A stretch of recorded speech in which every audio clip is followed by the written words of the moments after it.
Our presentation is on religion and healthcare. I'm Naya Cross, and I'm going to start us off. So, the first religion we're going to talk about is the Hmong religion. The Hmong are animist, which means that they believe in souls and spirits. They believe that the physical world and the spiritual world coexist and that all things are interconnected. There was this phrase from the book. It was in the chapter called Fish Soup. Basically, in the chapter, there was a Hmong man, and he was telling his class how to make fish soup. He ended up taking the whole class period, which was like over an hour, because his story about how to make fish soup was connected to so many other anecdotes.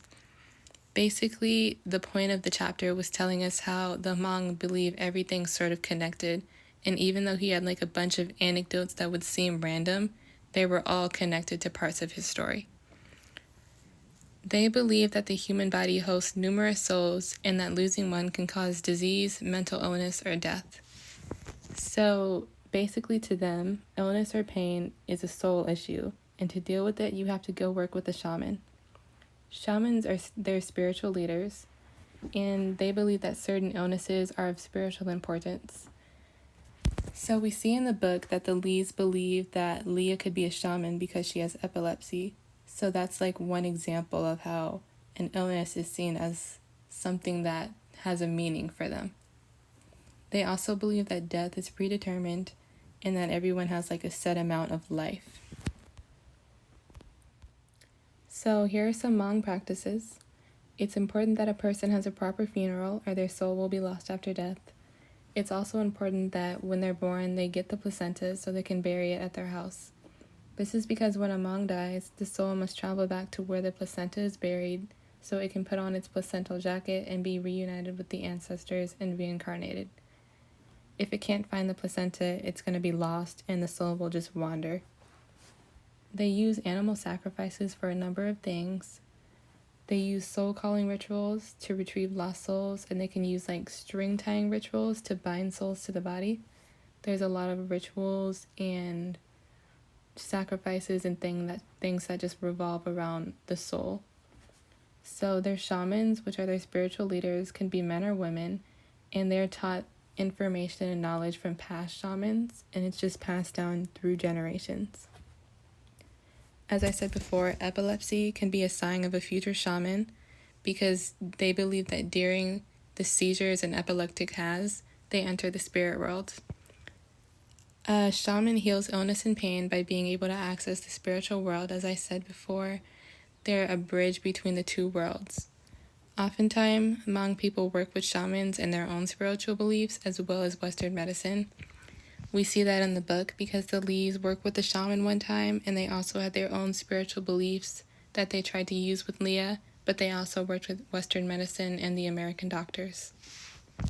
All right, Naya, thank you so much for detailing the Hmong and their religion as it relates to our topic, religion and healthcare.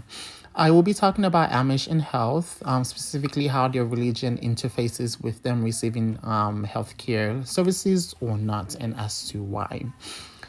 Conversely to the Hmong, the Amish actually denounce a lot of worldly inventions or man-made elements, which also extends to healthcare. Now, while healthcare practices vary considerably across Amish communities and from family to family, a lot of Amish people do seek modern medical services as opposed to what we have been taught to believe. While others, which is the majority here, do seek alternative forms of treatment. Now, however, they do not cite biblical injunctions against modern health care or the latest medicines, but they do believe that God is the ultimate healer.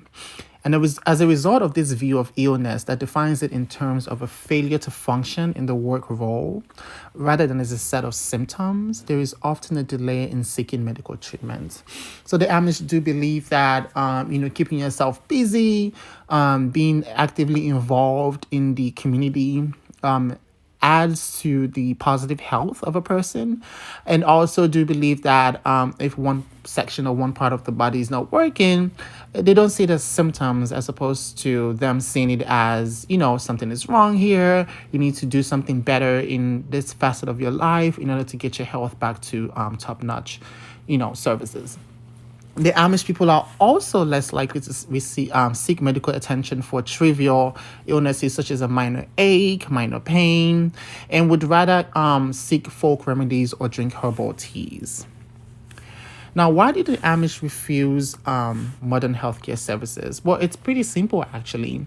They do refuse healthcare services because their ideals are shaped by a lot of cultural factors, which are conservative rural values. They also do prefer natural antidotes, and a lot of them do not, which is a very huge part of why they don't seek healthcare, is because they do not seek education beyond the basic grade level. So they're not aware of the benefits, in a sense, that having modern healthcare can do to one's health, and overall one's entire life, of entire living. And so, because they do not, seek that higher education, they don't believe, or they don't think that, it's something that would, be beneficial to them. And they hold this tenet so closely to their heart that if you even try to, convince them otherwise, you risk alienating them more, and, being counterproductive in trying to get them to seek healthcare services. Conversely, as well, the research done of the Amish people reveals that their stern resolve to only use natural elements when it comes to their healthcare is important to note, because their resolve is so strong, and it also ties into their cultural and community values. So in this case, I guess one can say that they are very collectivistic in a sense, as opposed to individualistic, because they all like to do things together. They have such a high input in each other's lives that a deviation from the norm would be highly, highly alienating. And lastly, why are these religious differences relevant in healthcare? Well, knowing what matters to a person, and knowing how a person wants to be treated, because they're individuals at the end of the day. Knowing these things allows us to tailor our healthcare plan to actually better serve them. And one thing I feel like I should stress as us going into the healthcare field is to make sure that we do inquire on how people want to be treated, to respect their individualistic values, and to also not push. Because when you push and you try to force, in a sense, these ideals that we're trying to bring into their lives, like I said earlier, it risks alienating them, which would essentially, be counterproductive and would not be good in the long run. And now Gracie will be talking about how we can incorporate these really best practices into healthcare, and how we can, get more people to actually be cognizant of the fact that, different people have different values, and we have to incorporate that, and not being, myopic in our view of how healthcare should be presented to other people. Thank you. My name's Gracie, and I'm here to talk to you guys a little bit about how and why we can incorporate religious practices into medicine. So, some benefits of incorporating religion into treatment is having spiritual distress.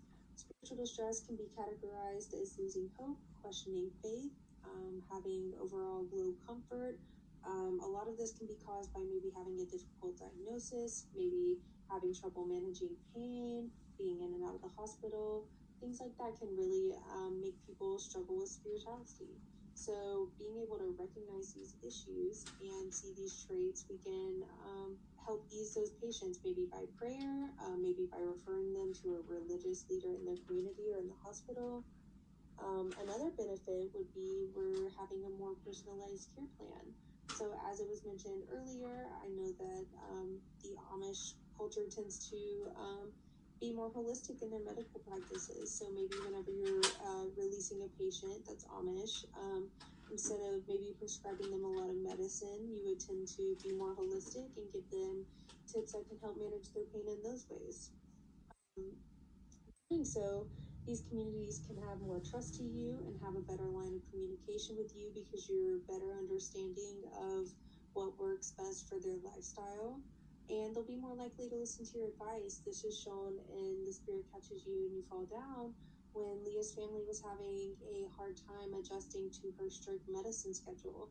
So after the doctors realized this, they were able to make a plan that worked better for her, and it helped her symptoms improve dramatically. So this can just make a lot more comfort in the hospital, which is what we want. And this may sound like a lot, but it can actually be pretty simple to incorporate some of these things into treatment. Some simple ways would be screening for spiritual needs whenever patients are admitted. This way you know kind of which way to take their care plan if they prefer more holistic ways. Some religions have dietary restrictions that you'll need to keep in mind. Some post-death rituals that you should know, or post-labor, like the Hmong culture keeps their placenta to bury.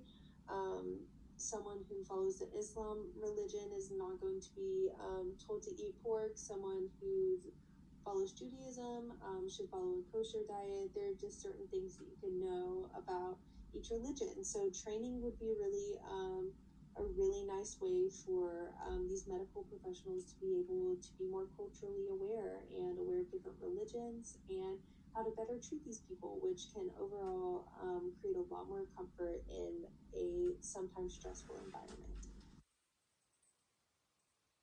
Hi, I'm Davina Preche, and my slide is focused on the impact of being aware of patients' spiritual and religious beliefs and practices. Awareness of patients' spiritual/religious beliefs and practices improves patient outcomes. Nurses and other healthcare providers will better accommodate patients when caring for them if the healthcare providers are aware of the patient's beliefs. When patients know that their healthcare providers are being considerate of their beliefs and practices, they will be more cooperative and willing to receive care.